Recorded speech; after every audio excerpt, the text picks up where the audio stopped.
They're here. They're here. We have scary stories. They're here. Welcome to Off-Brand Horror.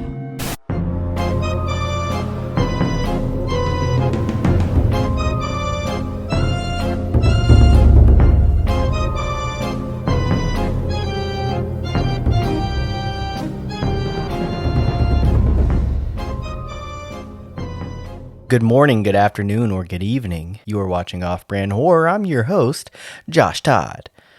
I like how the lighting's different on each camera. Today we will be talking about the horror of being a redhead. There's a trend going around right now where they're comparing redheads to black people. And so I figured as a redhead, it's not very often that I get to speak my experience on a trending topic. I'm usually out of the loop. My sister sent this to me, this video, which I'm guessing is the one that started it all, because it's the first one I saw. I don't know. You know, the world revolves around me. So if this is the first video that I saw, that means it's the first video everyone saw, right? But my sister sent it to me, I guess, because she thought it was funny, because I'm a ginger and she's black, right? And so it's saying that gingers are black. Tell you what, here's the video. Let's watch the video so you know what I'm talking about. I just need to remind y'all again, everyone who is ginger, who has red hair, those are black people. All gingers are black people. If they have red hair, they are black. You see a white man with red hair, that's a black man. You see a white woman with red hair, that's a black woman. Gingers are black. All gingers. All right, so I've seen both good and bad reactions to that video, right? Some people who get it, who understand what she's getting at. Some people who just, you know, are going along with it as a meme, as a joke. Some people that get mad at it and they're like, what does this even mean? Like, you know, and I'm not going to respond to any of that because everyone's entitled to their own reactions. All I can do is tell you what my reaction is as an uneducated ginger male, right? And notice how I said ginger male and not white male. Because I'm different, dude. All right, I may not be black, but I'm not white. No, but yeah, I have been treated differently my whole life for something I can't control, and that's the color of my hair. I think it's hilarious. Because now, I don't know, I feel like everyone realized that black people are cool, and so they're like, I want to be black. Like, no, you don't. No, you don't. You want to be cool. Your ancestors were too blinded by hatred to realize how cool black people were. And now that you realize that they're cool, you're like, I want that. But you don't want the struggles that go along with being black. You know what I mean? You don't want that. And I'm just going to draw some parallelisms between black people and redheaded people. Mainly, I'm just going to talk about the history of being a redhead. It's not just a list of bullshit that we've done in the past. It's a chronicling of our rise to power. Because I can't tell you what it's like to be black, but I can tell you what it's like to be ginger, because I'm ginger. And so that's what we're going to get into. All right, let me look at my notes here. The first topic I want to bring up, the first point. Both redheads and black individuals have faced discrimination based on physical characteristics, be it hair color or skin tone. As we know, skin tone was used to create a racial hierarchy during European colonization, positioning lighter skin as superior and darker skin as inferior. Within and outside the black community, people with darker skin often face greater discrimination, a lingering effect of this colonial legacy. In the United States and other countries, skin color has historically impacted education, job opportunities, and legal outcomes. On the redhead side of things, in medieval and early modern Europe, red hair was associated with evil, witchcraft, and untrustworthiness. Red-haired women were more likely to be accused of being witches during the witch hunts, especially in regions like Germany and Scotland. Terms like ginger, firecrotch, and daywalker are still used to mock redheads, especially in school settings. Studies in the UK have shown that redheaded children are disproportionately targeted for bullying, and I can tell you, that's not just the UK, right? I'm right here in the US of A. I was bullied my entire life, man. My entire life for this red hair. of mine, or this freckled face of mine. It hurts, especially as a kid. I can handle it now as an adult, but dude, as a kid, you're still trying to figure out the world. You're still awkward. You're still like, and to be put down, we'll get into it. We'll get into all of it. The no soul myth perpetuated by shows like South Park plays into this depersonalizing redheads and setting them apart as less than. While these are different experiences, the common thread that I'm getting at are both redheads and black people are often visibly distinct in largely white societies and cannot blend in. That visibility becomes a double-edged sword, drawing attention that can be both objectifying and dangerous. So there are parallels. There are parallels, which I think may be what the lady in the video was getting at. Now, one thing I'm not going to do is compare the word ginger to the N-word, right? Because those are way different levels. But I am going to talk about the word ginger and where it came from and how it is used to insult redheaded people, in my experience. Anyway, and so this is just more so getting into the history of gingers and the word ginger. Because I've seen some people, make jokes about those two words. So I just want to say where I stand with that, The term ginger to describe redheads comes primarily from British slang, and its origins are a mix of color association and cultural evolution. Of course, because color association, that's like every freaking bullying tactic for redheads. Hey, Carrot Top. Oh, 'cause the carrot orange? Yay! Hey, Ginger. Oh, 'cause ginger color? Yay! Hey, Fire Crotch. Oh, is it because I have hair down there and fire is orange? Yay! Dude, you're hilarious. You're hilarious. How did you notice that? Dude, does the carpet match the drapes? Like, the amount of times I've heard that throughout my life. I can only imagine being a woman. A redheaded woman, God bless them, everyone. The ginger root, especially when fresh and peeled, has a pale orange or reddish brown hue, which resembles the color of red hair. The word ginger as a spice and color reference existed in English for centuries before being applied to people. The slang use of ginger to describe red-haired individuals became more widespread in Britain in the late 20th century, particularly in media and pop culture. Shows like South Park with the infamous Ginger Kids episode in 2005 brought the term into American slang. Ginger has often been used to tease, mock, or bully red-haired people, especially children. What did y'all do to gingers? Because ever since that lady said all gingers are black people, there's gingers on my For You page with tears sobbing down their eyes like they haven't slept in years, talking about I've never felt this loved before. What did y'all do to them? Yeah, I can attest to all of that. Like I said, I've been made fun of my entire life for having red hair.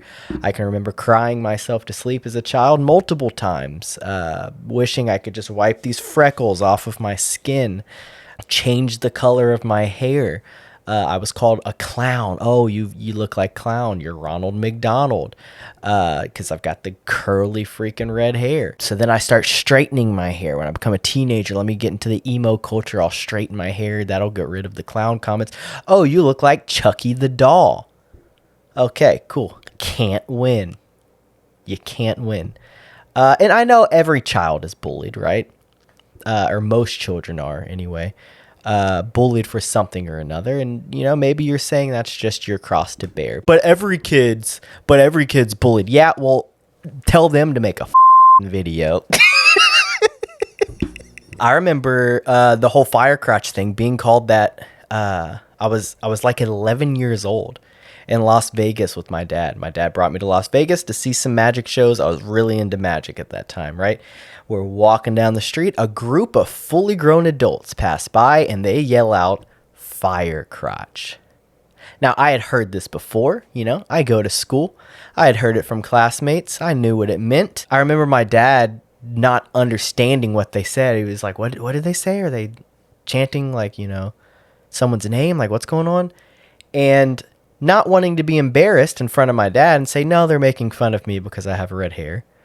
I just said, I don't know. I don't know what they said. Let's just keep walking, please. And like I said, call me what you want now. don't give a shit. But as a child, a group of adults, I mean, there was literally a day called Kick a Ginger Day. Kick a Ginger Day, where the whole point of the day is to find a ginger to beat up. Go kick him. He deserves it. He's got red hair. Kick him. I think that day still exists. I've heard it from time to time in my adult life. And now, I laugh because obviously the person's joking, now. But again, as a kid, the kids aren't joking. They'd kick the shit out of you. Here's a little example of just how bad it can get. This is just one example. This happened back in 2012. Pick and choose from this article from The Standard. This happened in the UK somewhere. A redheaded family forced to move after a ginger hate campaign. A family are being forced out of their home by a gang of thugs because of their red hair. Kevin and Barbara Chapman say they and their 4 young children have already moved twice to avoid the taunts, but at each address have been subjected to attacks. Their windows have been smashed, their walls sprayed with graffiti, and their children physically assaulted in the street by other youths. They couldn't go to stores because their tormentors would steal whatever they buy. Mr. Chapman says it started more than 3 years ago when the kids started getting bullied by lads over the color of their hair. They've been punched and kicked and thrown over a hedge. Every time they go out, these gangs get to them. We can't even go to the local shops, which are only 2 minutes away. The kids get all their stuff taken off of them. Having ginger hair, you expect people to have a bit of fun, but this is just unbelievable, which is sad, right? You just expect it. Oh, well, it's the hand I was dealt. I've got red hair, so of course I'll be made fun of, but can I not get the fucking shit slapped out of me, Mr. Chapman reported the incidents to police, but the abuse has become so bad that one of his sons, 11 years old, has tried to commit suicide. The dad says Kevin's never even seen life yet, and he's been driven to this. That's the line. That's the part. You know what I mean? That's the part. Oh, well, we're just having fun. He's not having any fun. You know what I mean? Let's talk about South Park. Sweetie, what is... Ah! I'm ginger! From his outward appearance, I would say he has the standard skin pigment deficiency. You mean... Yes, I'm afraid that your son is suffering from gingivitis. I personally like South Park. You may be thinking I'm going to be like, yo, South Park, it ruined my life. No, morons ruined my life. And here's why. The phrase gingers don't have souls became widely known due to a 2005 episode of South Park titled Ginger Kids. Here's how it started. In the episode, Cartman gives a mock presentation claiming that gingers are inherently different and dangerous, and that they don't have souls. It was meant to parody racism and pseudoscientific bigotry by applying those absurd ideas to redheads. The intention was satirical, but it had real-world consequences. See what I mean? Like it was meant to be satirical. It was meant to call out how stupid racism is. But you can't be satirical to a stupid person because they don't understand satire. It is what it is to them. Everything is surface level. After the episode aired, the joke took on a life of its own, especially among teens and internet culture. Kids at school would taunt red-haired classmates with, "You don't have a soul," turning it into a form of bullying. A famous viral YouTube video in 2010 called Gingers Do Have Souls by a redheaded teen named Copper Cab became a meme, reinforcing both the joke and the backlash. It really irritates me that South Park would say that red-haired people don't have souls, okay? Because we do have souls, alright? And lately I've been being called a ginger, a fat ginger, by everybody at school. Gingers have souls! I go to church, I'm a Christian. Yeah, I always kind of thought, and I'm pretty sure, just watching it back, that he's leaning into it and just being stupid. But maybe he was serious. I don't know. You never know people's intent, especially on the internet. Looks like he has a whole channel and he's kind of still active today. So I may have to go through and see. But I just remember that video. Of course, the number one thing people would do is, was that you that made that video? Because another parallel, racist people say black people all look the same. They also say all redheads look the same. You know how many times I've been called freaking Ron Weasley? Literally to this day, people will say, you kind of look like Ed Sheeran. Oh, do I? Do I? Or do we both just happen to have red hair?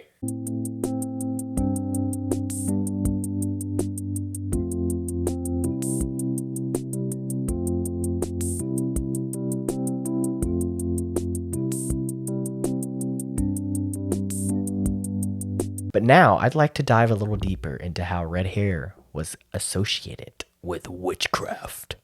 This is a horror channel, after all. The association between red hair and witchcraft goes back centuries and is rooted in fear of the unusual, religious superstition, and folklore across Europe. Here's a deeper look.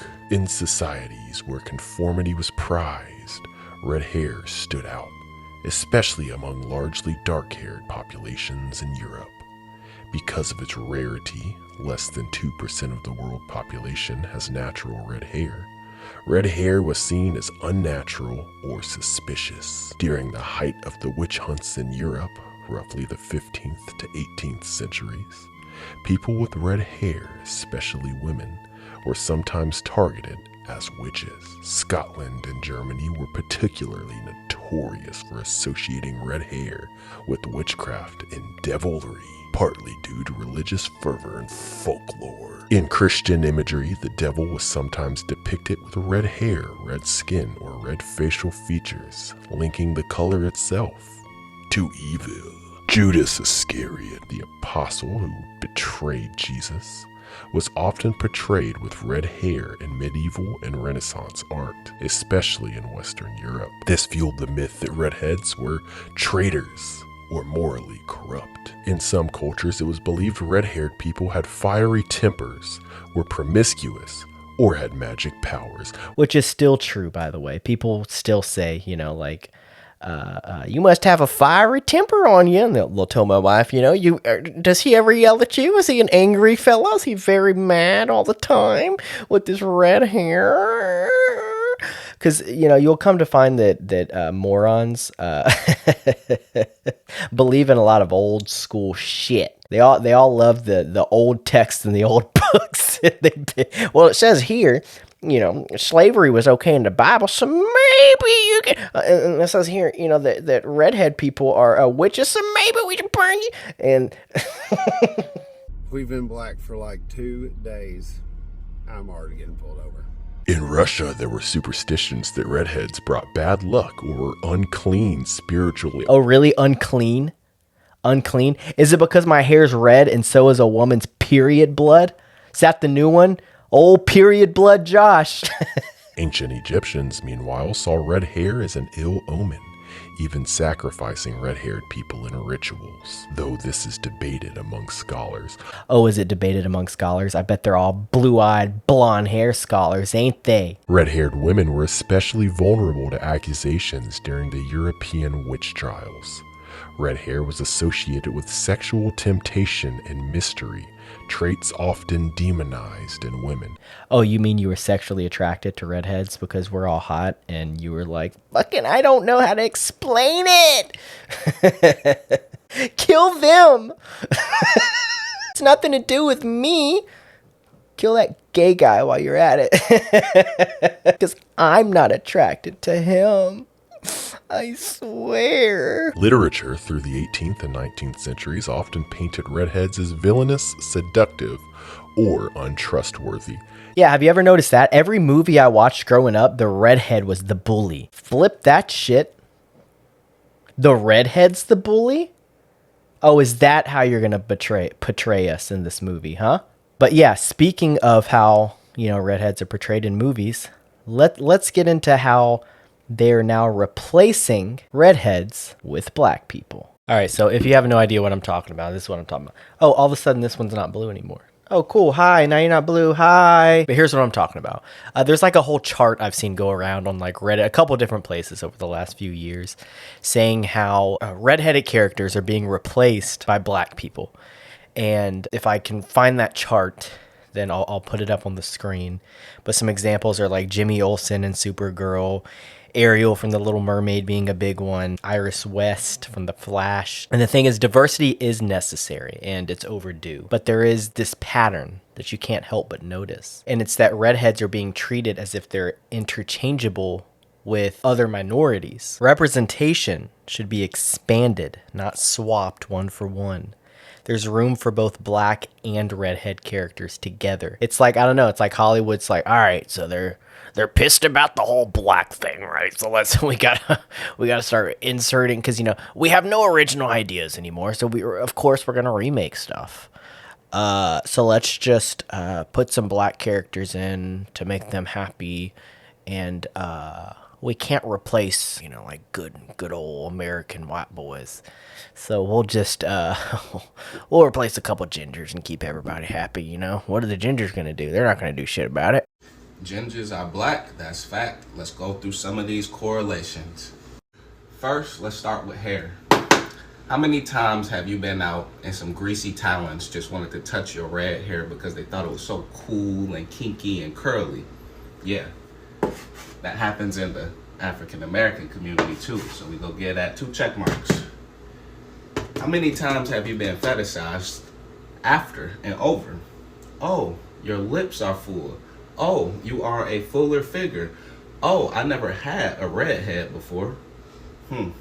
Yeah, we experienced that as well. 2 checks. The outcast, redheaded stepchild. Yeah, we experienced that daily. You experienced it but didn't understand it. But now, it all makes sense.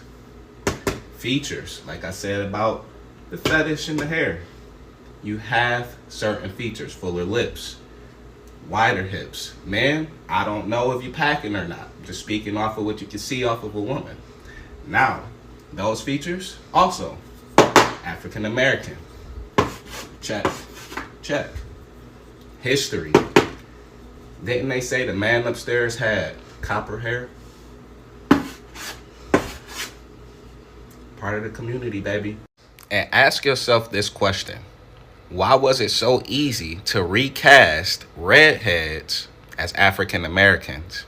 Annie, Spider-Man, Mary Jane, The Little Mermaid. Makes sense, don't it? But anyways, I've been yapping for a while, so I want to watch this one clip. There's a bunch of people with a bunch of different takes on this online. It's a little rabbit hole you can get into if you want to. I came across this video here. So I've been seeing the discourse that redheads are the black people of white people, and I do believe that I have pieces of evidence that should be submitted to the pot. Number one, in the same way certain types of white people have to let you know that they have black friends, that they've interacted with a black person before, they do the same thing with redheads. They have to tell me that their cousin 3 times removed was a redhead. There was someone in their family that was a redhead. They knew a redhead. They had a redhead friend. I knew a redhead once that I hated, but you changed my entire opinion on all redheads. That kind of dialogue, fascinating. Absolutely facts.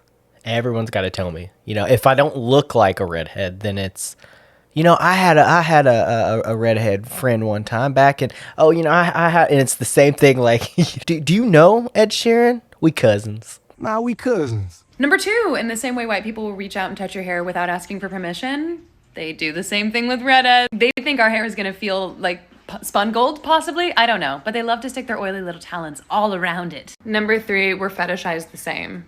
Isn't that so fun? My best friend's a black woman and she's in the dating pool and she tells me all the time how white men are like, oh, I've never been with a black girl before. And I'm like, oh, that's funny. I've gotten that quite a bit from those folk. It's like they view us as some item to check off a bucket list, like an experience very few get to have. Like, it's weird. Number 4, and this may not be as relevant, but I do feel like the media views us as interchangeable. Like, if they see a role that's traditionally reserved for a redhead, they're like, who would look really good in that? A light-skinned black woman. Annie, Little Mermaid. I don't mind. I love it. Okay? But I am just saying, it's very interesting to me that the media constantly chooses black women to take a redhead role. And like how they view us is kind of swippy swappy. Oh, number 5. Aren't you guys tired of people being surprised that you're nice? Why are we so fearful? What is that? So those are my pieces of evidence. My sources are my life experience. And if I am invited to the cookout, I will bring potato salad with no raisins. And I don't know how we all feel about baked lays, but I love them. So let me know how we feel. So yeah, pretty much all facts. I agree with every single point there. That's my thoughts on it. That's my experience there. I'm fine with ball busting, especially amongst friends and stuff like that. Leave the kids out of it, and just we're people. We're people. So are gingers black? No. Are gingers the black people of the white community? Probably so. Probably so. I think that some non-redhead white people have misinterpreted this trend to take it as like comparing to racism when it's really not that. It's not comparing to racism, it's actually comparing to colorism. I'll end like this. I'll say that while the historical weight and consequences are vastly different, racism against black people is systemic and global, while anti-redhead prejudice is more situational. The underlying theme is similar, transforming stigma into strength. That's the point that I got. Mockery, exclusion, all that is real. And it leaves scars, especially on young people. But I've always stuck up for my black friends, and they've always stuck up for me in school. When I was out there getting kicked and chased around and thrown in a dumpster for Kick a Ginger Day, or as I like to call it, Tuesday afternoon, they were there to fight back with me. So yeah, don't be weird about it, because I've seen some videos that have been, there's always going to be weird reactions. I've seen people like put chains on and like baggy pants, and they're like, yeah, we're black now. It's like, no, you're racist. Don't do that. Don't be weird. The point is that we're having a connection right now, a moment of connection, and that's always a good thing. All right, I'm Josh, Off-Brand Horror, signing out. Catch you guys next time. Nah, we cousins.